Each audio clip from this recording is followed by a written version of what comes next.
Hello, I'm Isabel, and this is From Mud. Like a lotus flower floating effortlessly on the surface in all its beautiful glory, it is a symbol of resilience.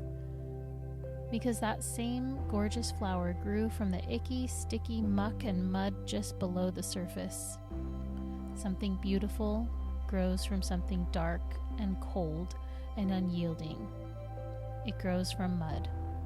This channel is all about resilience and wellness in the face of life's challenges. Thanks for joining. Hello, my friends. Thank you for joining me on my podcast From Mud. I'm Isabel. I have been in the health and wellness field over 13 years. I'm a master certified health education specialist, certified diabetes care and education specialist, certified fitness trainer, and I'm here because I want to share my story of what it was like losing my husband, Justin, to kidney cancer and being a mom of a toddler and pregnant at the time, and just the aftermath of everything and how do we stay well when life gets hard. So that's why I wanted to start From Mud. So if you want to support what I'm doing here, please find me and like, subscribe, share, depending on where you find me on all the things.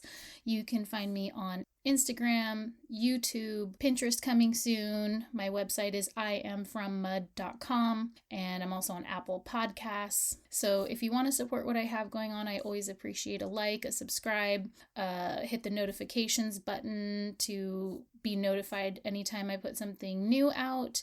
And if you go to my website, iamfrommud.com, you can sign up for my monthly newsletter, which will basically just be a recap every month of what I've put out, any blogs I write, any videos I put out. I'll just kind of include those in the newsletter so that you won't miss anything and you can easily access all of it. So I have a lot of plans for what I want to do here, and if you are with me and you like what I'm doing, you have any suggestions or thoughts on topics you want me to cover, especially from a health and wellness standpoint, or even as a widow or a spouse of someone who passed away from cancer, any of these topics, I'm always happy to share anything I can that might be helpful.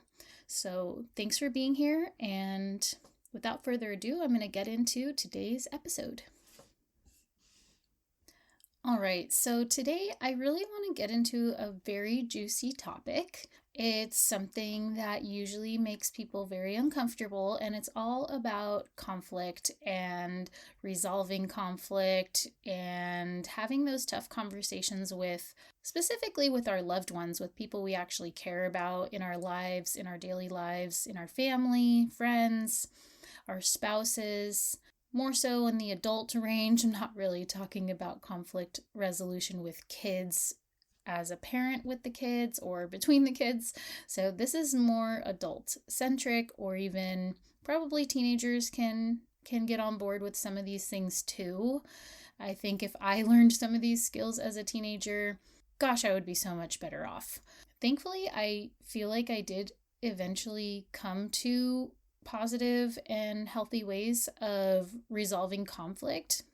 And I have to just give credit to my relationship with my late husband, Justin, because we kind of figured that out together. And we figured it out in a way that worked for us in our marriage, in our partnership. And it really made me see what it's like to have conflict, and it's never comfortable when you know you have to bring something up that is going to be an uncomfortable conversation. It's going to be a tough conversation that no one wants to do, and especially when you don't know if you can trust the other person to conflict in a healthy way, or you already know they're not going to conflict in a healthy way based on previous experiences. And it just I know for me, it makes me super anxious. I just feel this dread feeling, but because I'm the type of person who can't not bring up issues, it's like, it's that dread. Like, I know I'm going to bring it up. It's going to suck. And I'm probably not going to get the outcome that I want. But growing up the way I did with my dad being kind of a monster, kind of an abusive alcoholic monster. And I want to just clarify, my dad was very what they used to call functional alcoholic. So a functional alcoholic. So he had like a normal job in the daytime, a very nice job as a Parks and Rec director and manager in the Miami area. He seemed very well liked and personable and friendly, and you would never think that he would be going home at night and terrorizing his family. So he wasn't just like a, not to be offensive here, but just kind of like a deadbeat dad who didn't do anything for his family and was, like a Frank Gallagher from Shameless. I mean, I have to say there are things that Frank Gallagher did that my dad did that I was very surprised to know that it was a standard for a lot of people in that situation. But I digress. Basically, my situation with my dad in my house, it definitely created an environment where we couldn't really talk about issues in a safe way. And everybody finds their way that they're kind of coping with living with a person who's creating that kind of terror in your house. And I know for me, one thing my mom would do, because my mom was like my good, stable parent. She passed away in December of 2021. But one thing she really did for us, and for me specifically, I can't speak for my brother, but for me, I remember her basically having me next to her, and she would kind of hold my hand, and she would make me go tell my dad how he hurt my feelings or what he did to hurt me and how it made me feel.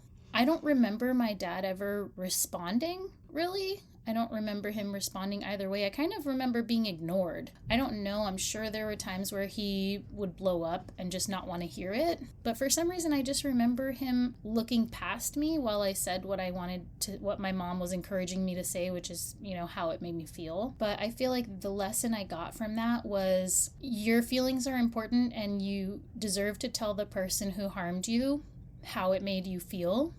And just having her there to protect me. Obviously, as a kid, you need that. You need an adult who is going to protect you and stand next to you and allow you the opportunity to learn these skills, but in a safe way. And that foundation has really made it so that I feel like I deserve to say how someone has hurt me. The part that I still struggle with is when that is not returned with dialogue. I don't know how people cope with that type of anxiety, because for me it's very anxiety producing. It's very uneasy, fear-based, kind of like, where is this going to go because I've said what I need to say, and they're either ignoring me or distancing or avoiding the topic, and now it's kind of putting the responsibility back to me again, where now I have to decide, what am I going to do? Do I need to bring it up again? Do I need to keep talking about it feels like I'm always the one pursuing these conversations, and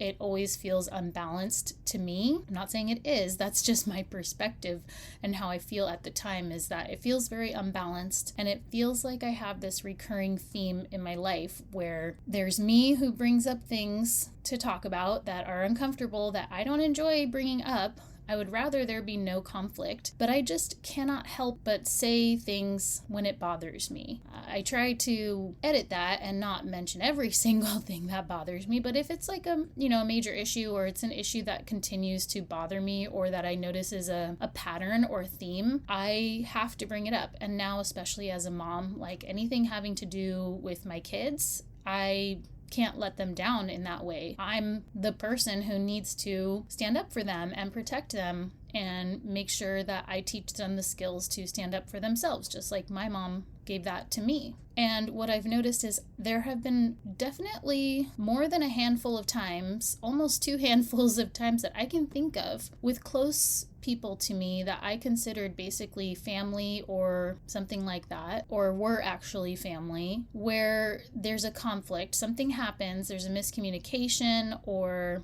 whatever it is, and I try to have a conversation about it. And because a lot of these are distance relationships, or at least not living directly with me, besides when Justin was around, these people have all been able to ignore me. They've all been able to sufficiently avoid the conversation. And once I started having better boundaries with my dad, once I learned how to survive no contact with him and not feel bad about it. And I'd say that journey started in 2017. So once I really started exploring no contact with him, it started to bring a lot of peace to my life. And it started making me just, observe and see how I pursue these conversations and how I seemingly am the only one chasing people in these conversations, where it's like I see the obvious conflict and uncomfortable discussion that needs to be had, and the other person is not responding.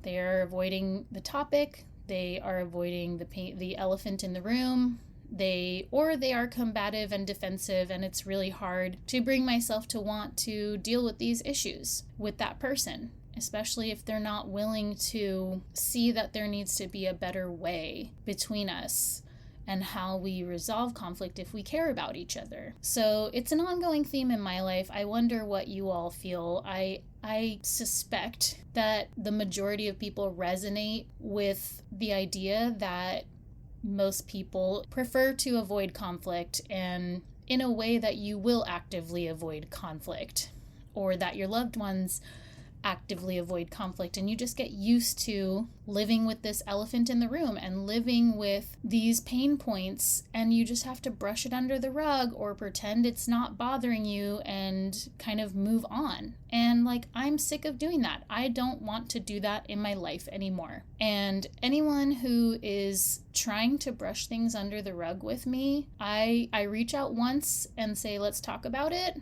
And if they refuse to acknowledge, I will wait. I have waited years to deal with conflict because I'm not going to chase people. And especially once I've maybe it wasn't just a one time, but when I keep the same message going that I'm not going to move forward in pleasantries unless we have the real talk.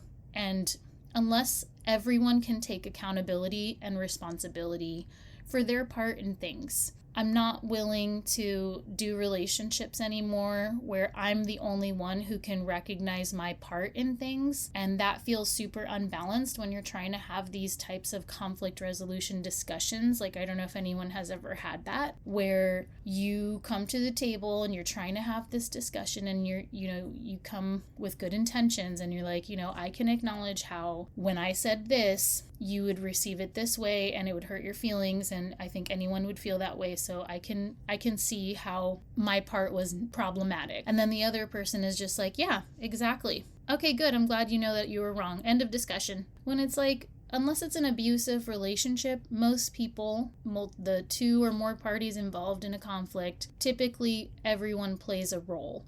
Everyone has something they could apologize for and take ownership over, but when only one person is doing it, it feels very imbalanced and frustrating, and it just feels like blaming, and it feels like just not good.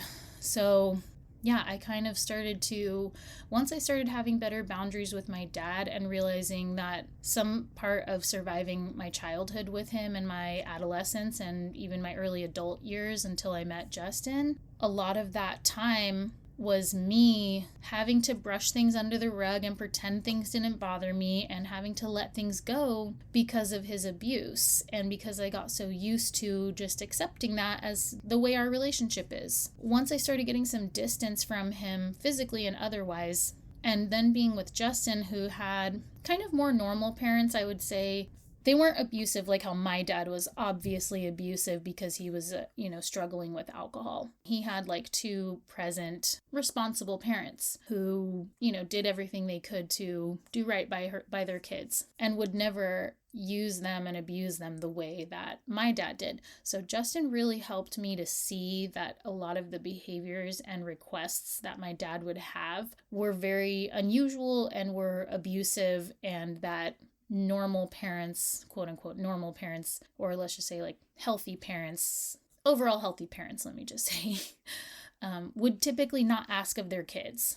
So that's when it started to really shift things for me. Oh, so your dad is a good dad, and he would never ask for this type of thing, and you think it's weird that my dad is asking for these types of favors and things and borrowing and money requests and all this kind of stuff. Huh. So like that really started it off for me, is just he helped me to kind of see that. And that's a much more simplistic way than how it actually went down over the years. But essentially, that's basically what it is. And once I started having boundaries with my dad, I started realizing that, you know what? There's a lot of problematic behaviors out there. Maybe it's not abusive, but they are problematic, and they are not things that I want to engage in anymore. I don't want to engage in brushing things under the rug. I don't want to engage in avoiding conflict and avoiding hard discussions. Do I enjoy it? No. Does it need to happen in order for a relationship to be healthy? Yes. And I can say that thankfully, Justin and I were able to figure out a way to resolve conflict that really worked for us. And I'll share that at the very end, because I want to just read off a little bit from helpguide.org. It's a website that I've used as a health coach for a long time. I always use evidence-based quality information, and HelpGuide was one of the early ones I learned in my career that just has a lot of really great information. I think I might have shared about HelpGuide in a previous podcast, but they have this really great article that I like that is all about. It's called Conflict Resolution Skills. So I'm just going to read a little bit of the top of it. It says, what is conflict? Conflict is a normal part of any healthy relationship. After all, two people can't be expected to agree on everything all the time. The key is not to fear or try to avoid conflict, but to try to learn how to resolve it in a healthy way. When conflict is mismanaged, it can cause great harm to a relationship, but when handled in a respectful, positive way, conflict provides an opportunity to strengthen the bond between two people. Whether you're experiencing a conflict at home, work, or school, learning these skills can help you resolve differences in a healthy way and build stronger, more rewarding relationships. I love that. This is a great article. It goes through conflict 101, like what is conflict, what happens when you allow it to fester or ignore it, that it's sometimes based on your perception of the situation. Your perceptions are influenced by our life experiences, culture, values, beliefs. So recognizing that your view is not the right view, it is just a view that is influenced by your perspective, and trying to put that out as the truth is not going to help you resolve the conflict with someone else when they just don't see it that way and they are coming to the conflict with their perspective. So just like that level of respect of like, okay, this feels true to me, but I need to remember that it's not the truth. It is my truth. And then my person that I care about in the same conflict also has a truth. And let me try to hear and understand their truth instead of a me versus you or me versus them type of vibe. Like you want to come in like, I love this person. We need to find a solution. And that requires understanding and listening. It goes on to talk about how, conflicts trigger strong emotions. If you're not comfortable with your emotions or able to manage them in times of stress, you won't be able to resolve conflicts successfully. It says conflicts are an opportunity for growth. When you're able to resolve conflict in a relationship, it builds trust. You can feel secure knowing that your relationship can survive challenges and disagreements. It goes in to talk about causes of conflict in a relationship. It goes on to how do you respond to conflict, and then a really nice chart about healthy versus unhealthy ways of managing and resolving conflict. So unhealthy response to conflict is an inability to recognize and respond to things that matter to the other person, versus the healthy response to conflict would be the capacity to empathize with the other person's point of view. It doesn't mean you agree. And I'm also just going to give a little shout out to Dr. Kirkanda. He runs the Psychology in Seattle YouTube channel, Psychology in Seattle podcast, and I learned so much from him. I'm a psychology nerd. It's not my field, but I do find it super interesting, and he gives so much good information on these types of topics. He's like a licensed marriage and family therapist, couple therapist. He specializes in a lot of interesting conditions, mental health conditions over his career, and he does a lot of fun reviews of shows that I like to call trash TV that I enjoy, like Love is Blind or 90 Day Fiancé and things like that. But anyway, he has given so much good information about this type of thing where it's like, you don't have to agree with the other person, just empathizing with them and saying, I understand how you can see it that way and how other people might see it that way. That's not how I see it, but I do understand how you can see it or how other people might see it. You're not saying you agree. You're just confirming understanding of their perspective. Okay, another unhealthy response versus healthy. Unhealthy is explosive, angry, hurtful, and resentful actions. Healthy is calm, non-defensive, and respectful reactions. Unhealthy, the withdrawal of love, resulting in rejection, isolation, shaming, and fear of abandonment. So I think that goes in the camp of the silent treatment. Silent treatment is not a healthy way of coping with conflict. The healthy side, it says a readiness to forgive and forget and to move past the conflict without holding resentments or anger. Let's just say in the absence of abuse, it's still hard. You might not be ready to do that, but I think you do have to have, especially like in my marriage, I felt this way. Like you kind of have to be willing to let things go if it's already been resolved. If you've talked it through, everyone was heard, you have a solution moving forward, you kind of have to practice like letting it go. So yeah, that one's like with an asterisk for me, but I think overall that's a good idea. Another unhealthy is an inability to compromise or see the other person's side. Healthy is the ability to seek compromise and avoid punishing. So again, silent treatment is punishment. So the last one of this chart for the unhealthy side is feeling fearful or avoiding conflict, expecting a bad outcome. The healthy is a belief that facing conflict head on is the best for both sides. Those are really good. I think that kind of encapsulates it. The rest of the article is like conflict resolution, stress, and emotions. Conflict triggers strong emotions and can lead to hurt feelings, disappointment, and discomfort. When handled in an unhealthy manner, it can cause irreparable rifts, resentments, and breakups. But when conflict is resolved in a healthy way, it increases your understanding of the other person, builds trust, and strengthens your relationships.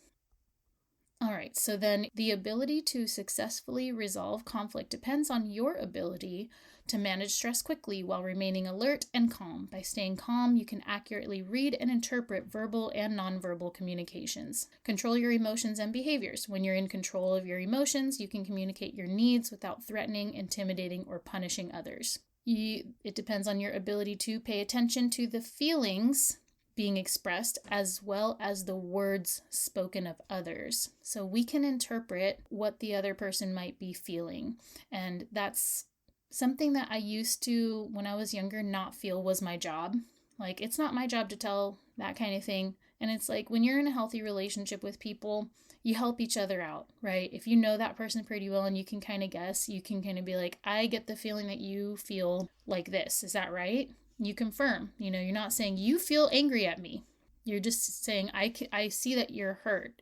Am I reading it right? The last one in this little section is you have to be able to be aware of and respect differences. By avoiding disrespectful words and actions, you can almost always resolve a problem faster.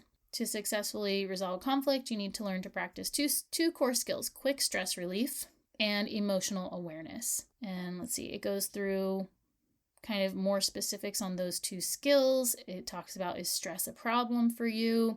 Learn how to manage stress in the moment. Coping skill number 2, emotional awareness. It goes into detail about that, assessing your level of emotional awareness. What kind of relationship do you have with your emotions? It talks about nonverbal communication and conflict resolution. More tips for managing and resolving conflict. So this is a great article. I really loved it.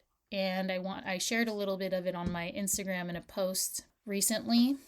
And, I'm currently dealing with a couple conflict issues in my personal life, specifically with, well, I guess at this time it's like 3 people.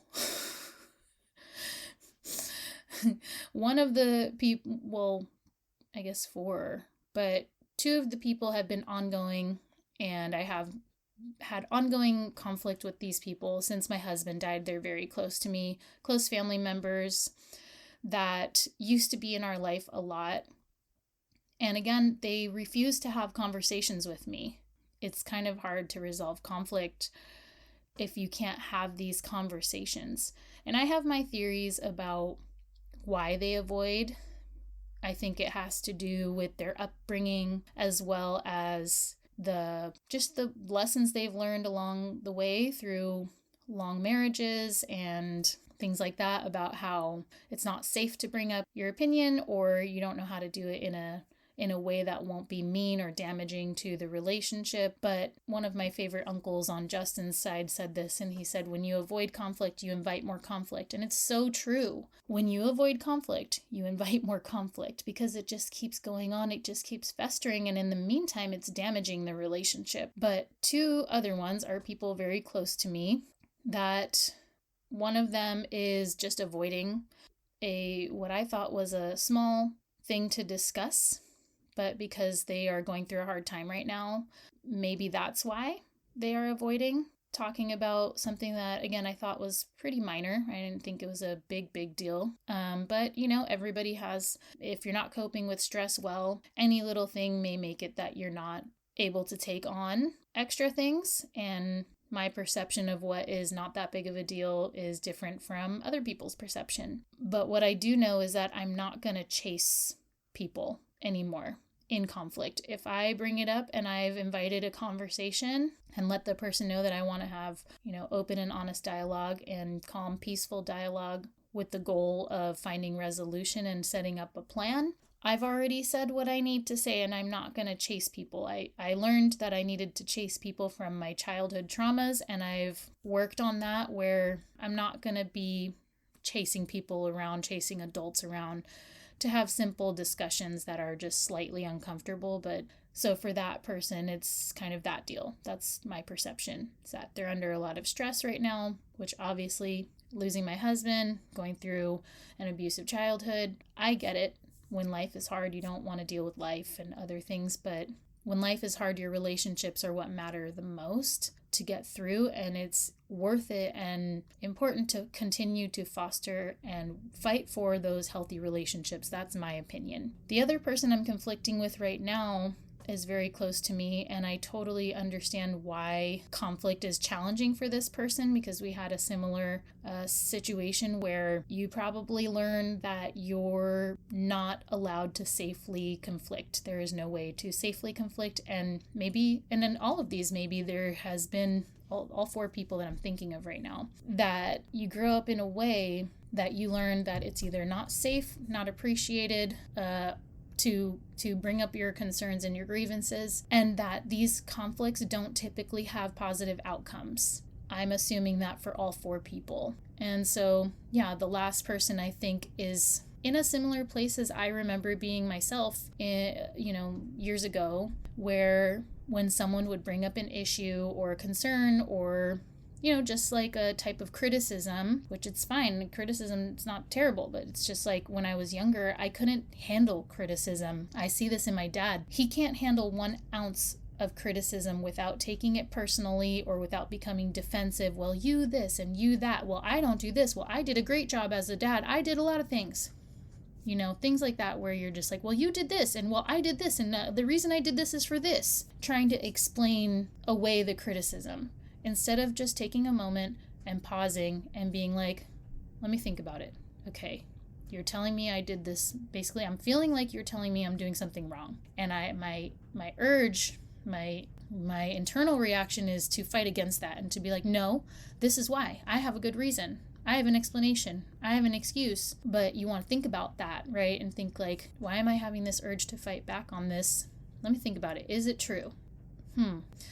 So I had to kind of I realized that I had learned that from growing up with my dad, whether I learned it from him directly because that's what he did and does to this day, or if I learned it because when he would do his transgressions against us as children, and with my mom involved, and then later with my two sisters who are 20 and 22 years younger than me and their mom, it was like, I remember feeling like if like I need to defend myself because no one else is going to defend myself except for myself. And so there's almost like when there's a criticism, it's like, nope, I need to defend myself, and then once I started realizing, I actually had this conversation with a manager at Dave & Buster's. I used to work at Dave & Buster's in Orange, California. And I remember distinctly having this conversation with a manager, and I don't remember what she told me. I just remember it was some type of criticism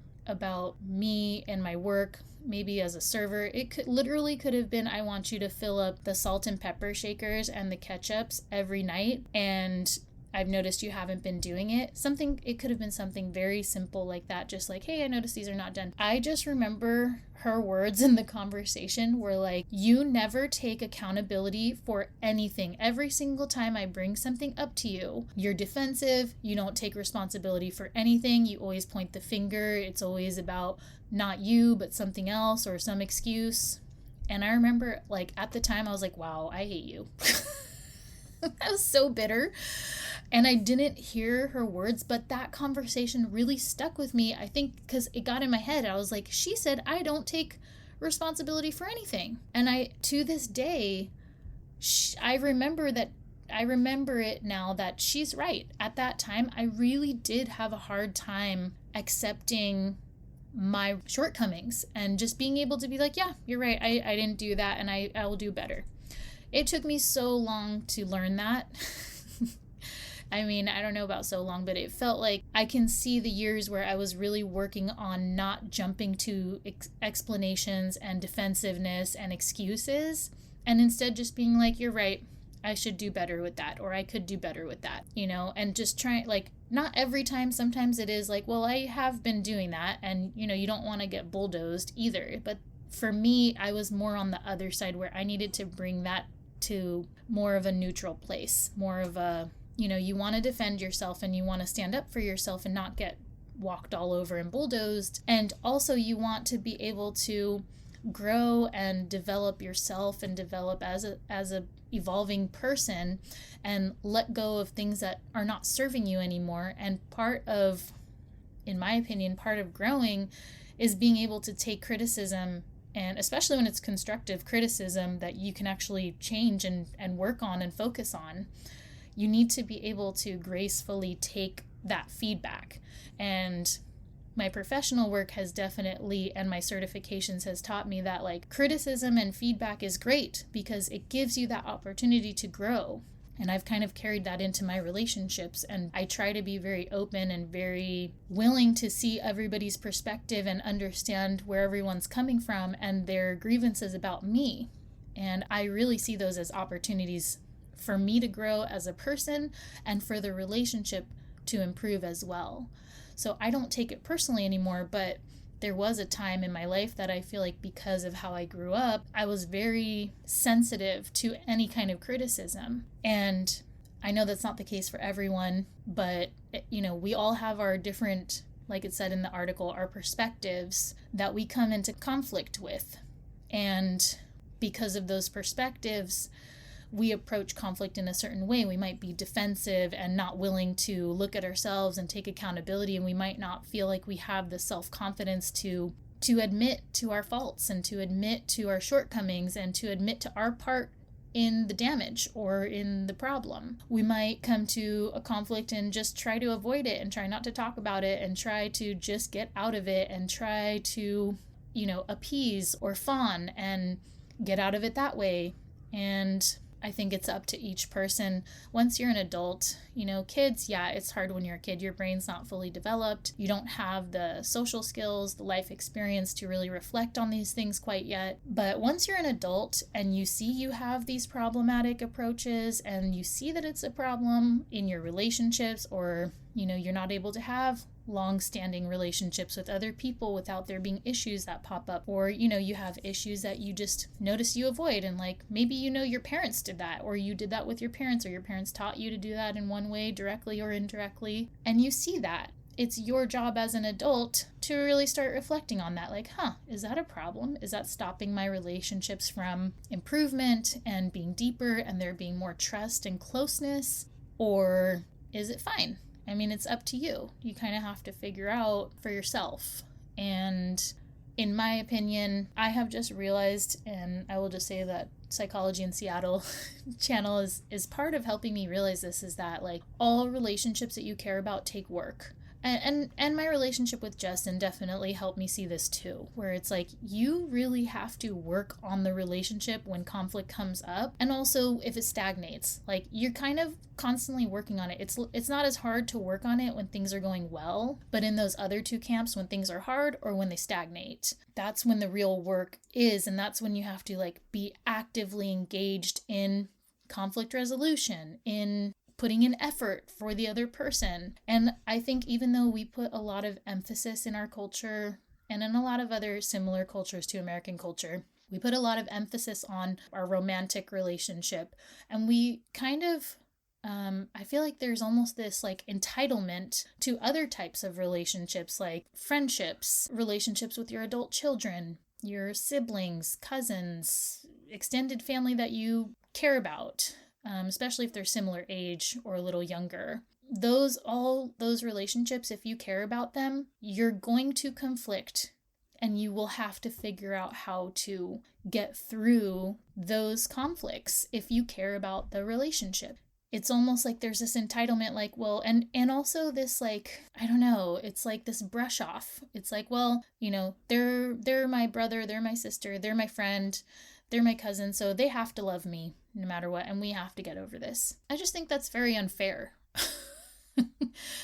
And just being someone who learned early on that, and upon self-reflection, that even the person who is supposed to be the closest to you and supposed to protect you, my dad, can betray you and use you and harm you. That teaches you that no one is off limits. And that gives me the ability to cut people out of my life. And I have cut people out of my life, regardless of how close they are to me, if they're not going to treat me right. So if you're not going to be, if you're not going to treat me right, I'm not going to just forgive and forget and move forward. So I don't care how close you are to me. Do I still grieve the loss of those relationships? I do. I still have one person in mind that I no longer talk to, who was in my wedding, because we just kind of parted ways and never talked about our issues. Again, not for lack of trying. I'm always the pursuer. That's just my type. I'm, the pursuer distancer dynamic. I tend to be more of the pursuing person, the person who's like, I want to deal with these problems right away. I want to talk about it. Justin, on the other hand, and maybe this is a good segue to go into this part, Justin, on the other hand, was a distancer, right? He was the type that, like, if I would be like, we just had an issue and I want to talk about it, he would be like, nope, I need to leave the house. And early in our relationship, he would go out and go on a walk. He would want to just get away from me and not talk to me about the issue.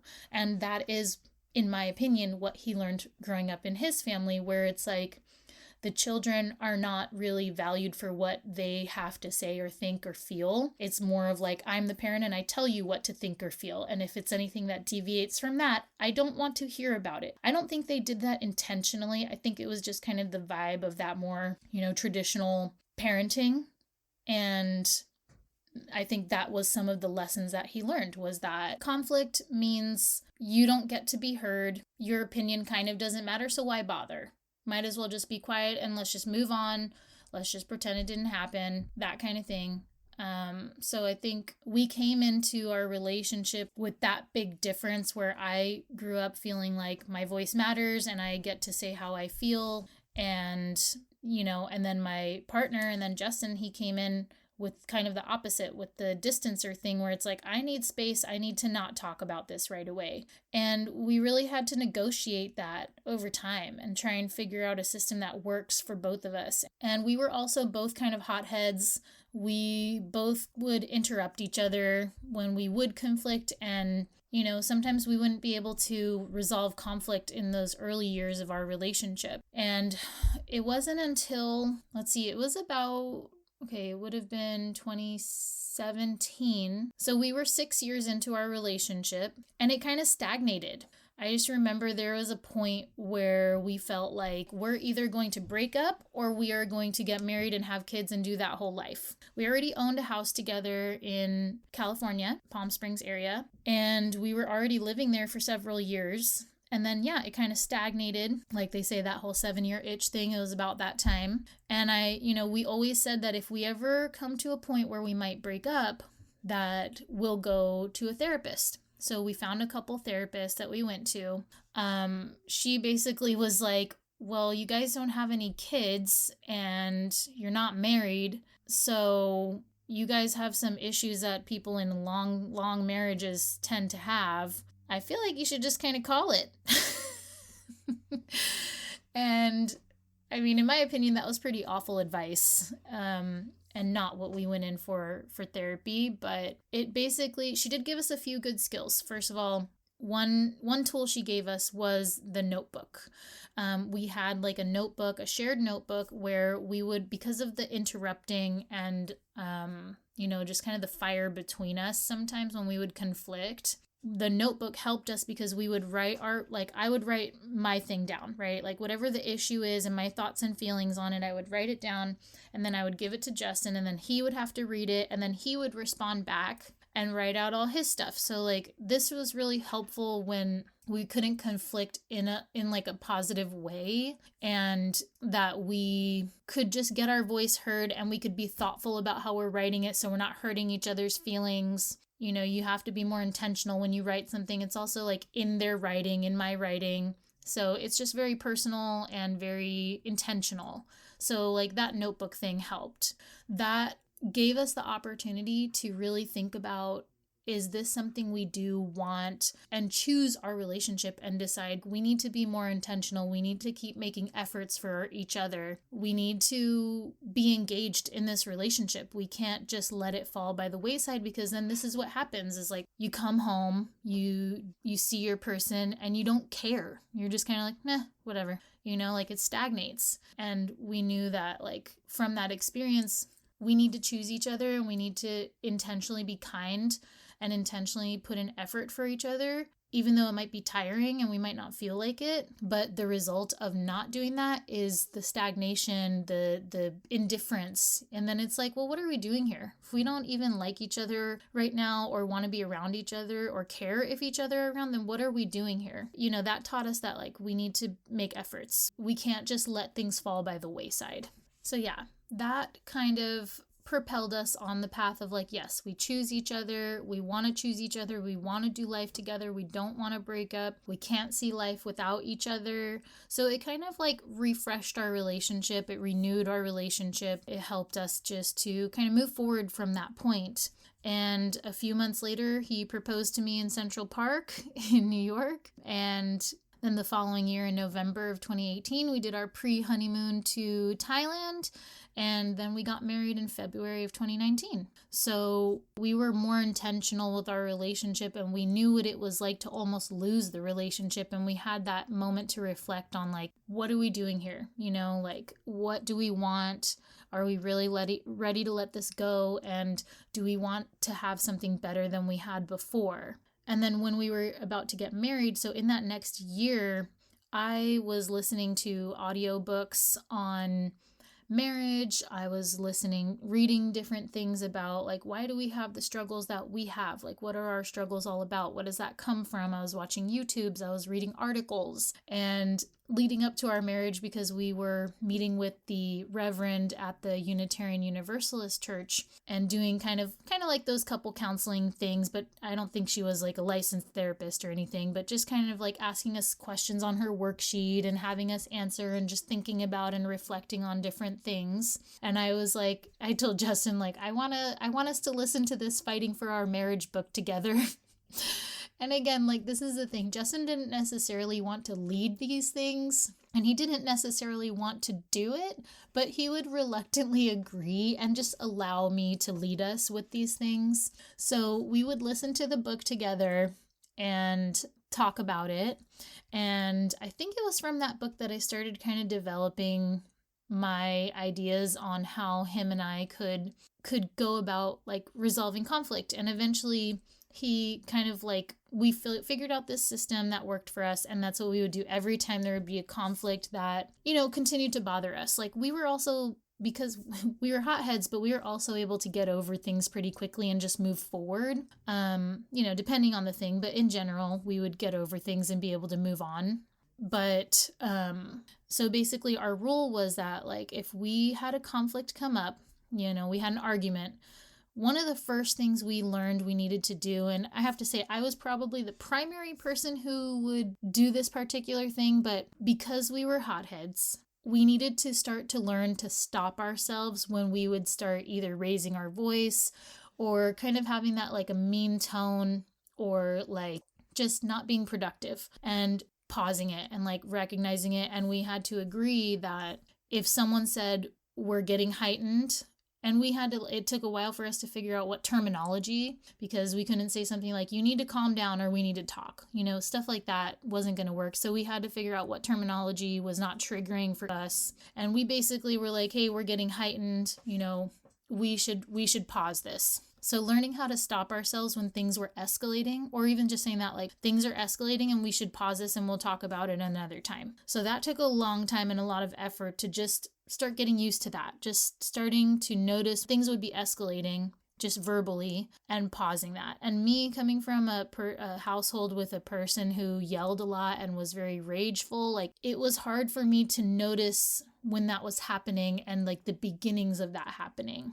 But we started getting better at that, and the more and more I would do it, the better and better I would get at just being like, hey, like, let's pause this. So we learned to pause and take some time away. And I had to learn how to cope with him being away, because I think like the distancer thing for the me in the situation is very hard to cope with. It's a lot of anxiety. It feels like your partner is leaving you. It feels like you're not safe. It feels like a lot of fear and dread.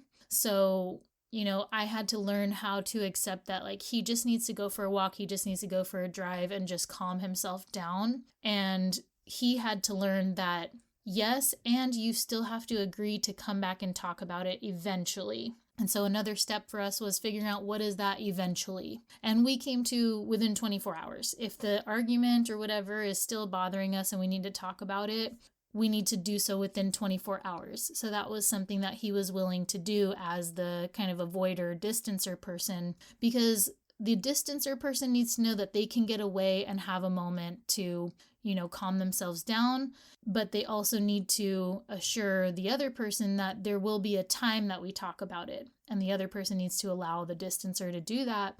And what helps them is knowing that they are going to get a chance to talk about it. So we came up with, first thing is, notice when we're escalating and put a pause, make a pause happen.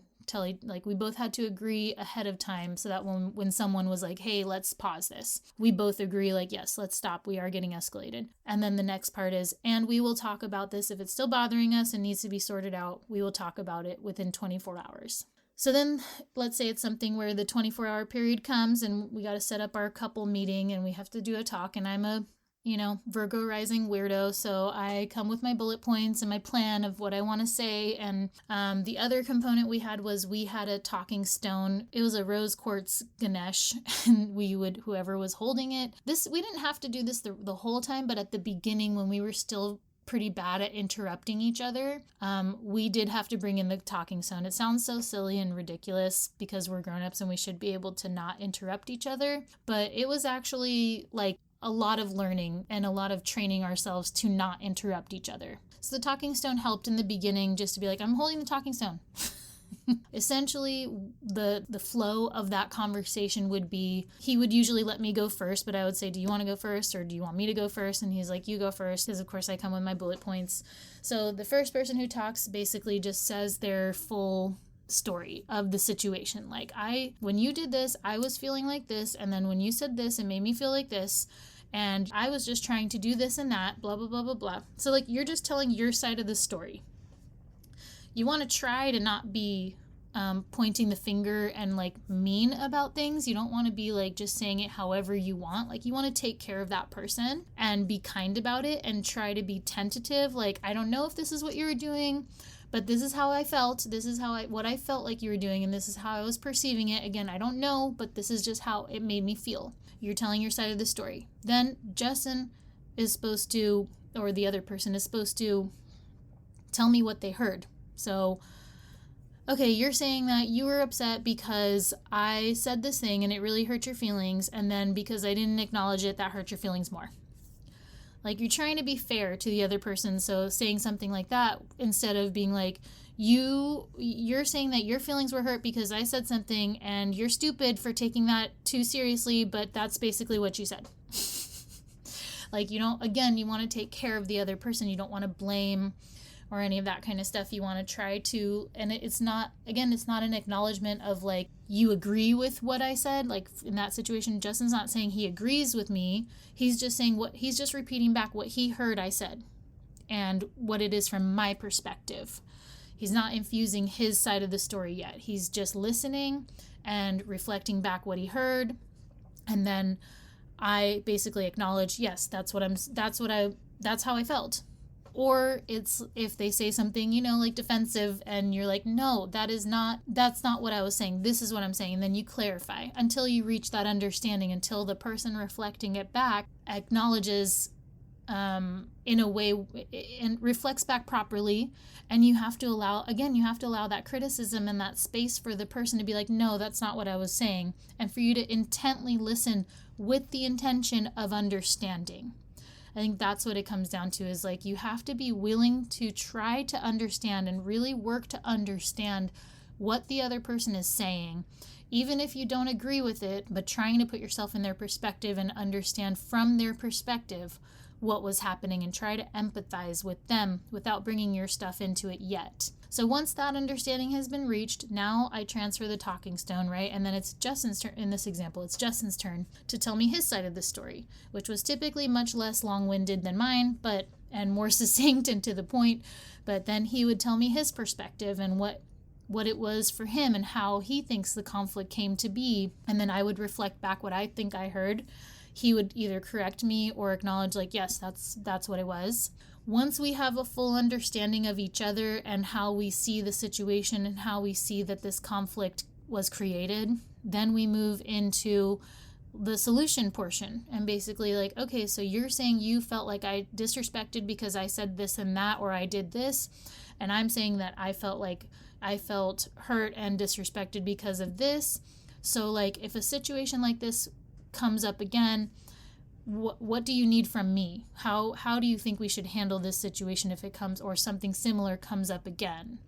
Or, what can I do to rectify the situation or make this situation better at this point? And that would kind of like make it feel pretty good for us. We kind of would often feel good at the end of that.